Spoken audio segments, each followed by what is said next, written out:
Well, our next guest, a Grammy-nominated songwriter who's worked with everyone from Reba to Neil Diamond, and she just released a first-of-its-kind hybrid audiobook musical. It is titled Waiting, My Life If It Was a Musical, and it features a blend of storytelling interwoven with 21 original songs.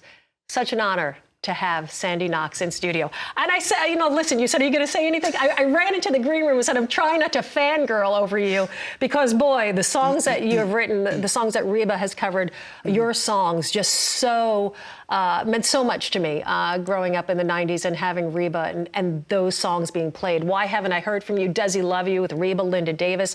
I have to ask you for that Does He Love You? Was the intent really, I mean, Linda Davis, Reba, were you thinking that?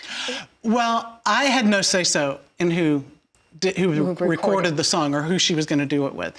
But it was always written as a female duet, yes. But you knew Reba was going to get it. Here's the deal. The story I heard is that she mentioned to a song plugger here in town, a guy named Mike Sebastian, she wished she could find a duet for two women, and he said, hang on just a second, and he literally walked across the street to a publishing company where half of the song was housed, got a cassette, came back, handed it to her, and she listened to it, and 6 weeks later it was on the radio. Wow, that is tremendous. Yeah. What you're so incredible. And it gets better, it goes up, if possible. We're talking about this audiobook musical. Right. This is tremendous. Waiting, the word waiting, a play on that word too. We are all waiting for something, but the weight of with body weight. Yeah, as soon as we lose 20, everything will be perfect, just as soon as we lose 20 pounds. Right. This is basically what it was. Tell me, how, I mean, this, I understand, was a 20-year process for you to piece this together, over 20 years, right?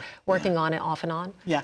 I had gone to a place after a bad breakup, and I wanted to go somewhere healthy and lose a couple of pounds. I think I wanted to lose about 10 pounds or something.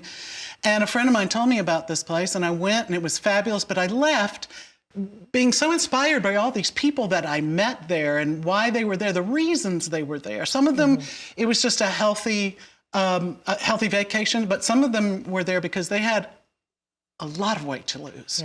Or they were dealing with an eating disorder or something. So when I drove away from that place, I started thinking about this project. I didn't have a name for it yet, but I started thinking about it. And at first it was going to be a musical, because I have a theater background. And I thought, well, this is a musical maybe, because I was thinking of all the different songs I could write for it. And then at the beginning of lockdown, I started going, you know what? Maybe I should write this as an audiobook, and I think I could narrate it, and then the song. Then it opened up and it blossomed, and then it just flowed out of me. So. Yeah. I got to tell you how much fun it is to just put, the headphones on and listen to this. It is like a movie that plays out right in front of you. And it is so visual that I feel like we're at the Foundation House with you.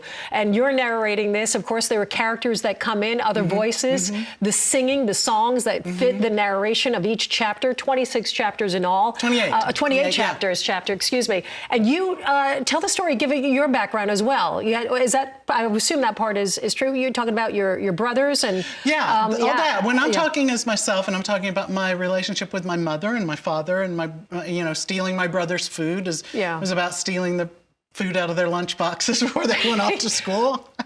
But all that is true. When I'm talking about my personal story, that is my personal story. Once I get into talking about the story that takes place at Foundation House and the characters of Dama and Cozy and Stratton and all the other ones, then I have license as a writer. I am embellishing some things, and not embellishing, but every character is a composite of either people I've met and their stories, or there's a little bit of me in some of them. So, and I take you through their story and what they dealt with while they were there. Fell in love with the characters too. Dama, Cozy, Cozy and her husband, and Dama getting into Stratton, and I hope they work out. And I mean, I was so invested in the characters. I love that. And Glenna, I felt so awful for her story. We didn't know what do you think. She's this kind of, just aloof. And then Petra, knowing she was from Bosnia and her relation with food, she felt so guilty because her family in Bosnia didn't have any of that access to that. I mean, you really draw us in. It was just so incredible incredible to listen to. It's so interesting because everybody's relationship with food and their body image and everything are different. It's different. We don't know what anyone else is really walking in their story.